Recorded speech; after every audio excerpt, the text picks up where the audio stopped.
They built it with commissary packets and a plastic bag. I built it with real ingredients and real respect. This is more than a recipe. It's a story. It's my story. Some things you don't forget, like the first time you held a loved one's hand, like the smell of freshly cut grass, or the taste of your grandma's apple pie. There's a story that goes back to prison kitchens. Inmates would take ramen noodles, boil them, add a little bit of spice, maybe some hot sauce, wrap it in a tortilla. That's the prison burrito. It was a symbol of hustle, of survival, and sometimes desperation. But no one talked about it like it was a badge of honor, something to be proud of. They were just getting by. But what if we honored it?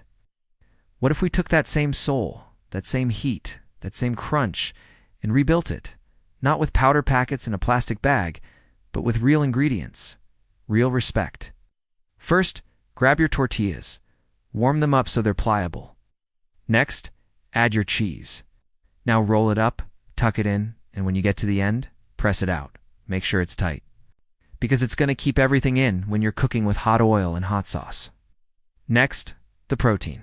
We're crisping up some sausage, but anything you got, it's going to be good. Top it with your cheese sauce. Let it melt a little bit. Go ahead and add your noodles. Mix it all together. Go ahead and add a little bit of that garlic oil. We're going to pour it on top. Let it simmer for just a minute. Season it with some salt. Now go ahead and add your chips. Top it off with a little bit more cheese sauce, enough to hold everything together. It's not too much that it's going to weigh it down. Now let's get it into our warm tortilla. Go ahead and roll it up. Tuck it in nice and tight. We want to keep all that good stuff in. Then we're going to roll it up. Press it against the side. Make sure it's nice and tight. Then we're going to throw it in a baking dish. Not a pan, a baking dish. Going to cover it with some foil. Put it in an oven preheated to 450 degrees. We're going to bake it for 15 minutes. When it comes out, we're going to take the foil off. Put it back in the oven. We're going to bake it for another 5 minutes. We want that crust to be golden hued and slightly bubbling. Once it's out, let it cool down just enough so you can handle it. Go ahead and slice it open. We want to see all that cheese oozing out. Then we're going to drizzle a little bit of that garlic aioli on top. This is more than a recipe, it's a story. It's my story. Some things you don't forget. Like the first time you held a loved one's hand. Like the smell of freshly cut grass. Or the taste of your grandma's apple pie. This is for anyone who's ever made a meal with nothing. Who turned scarcity into strength. You're not just surviving anymore, you're building something.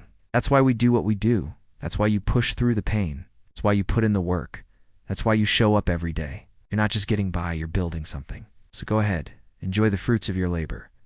Let's go. They built it with commissary packets and a plastic bag. I built it with real ingredients and real respect. Discipline doesn't start at the gym. It starts right here in the kitchen. With meals that remind us who we are. Thank you for watching. Thank you for watching.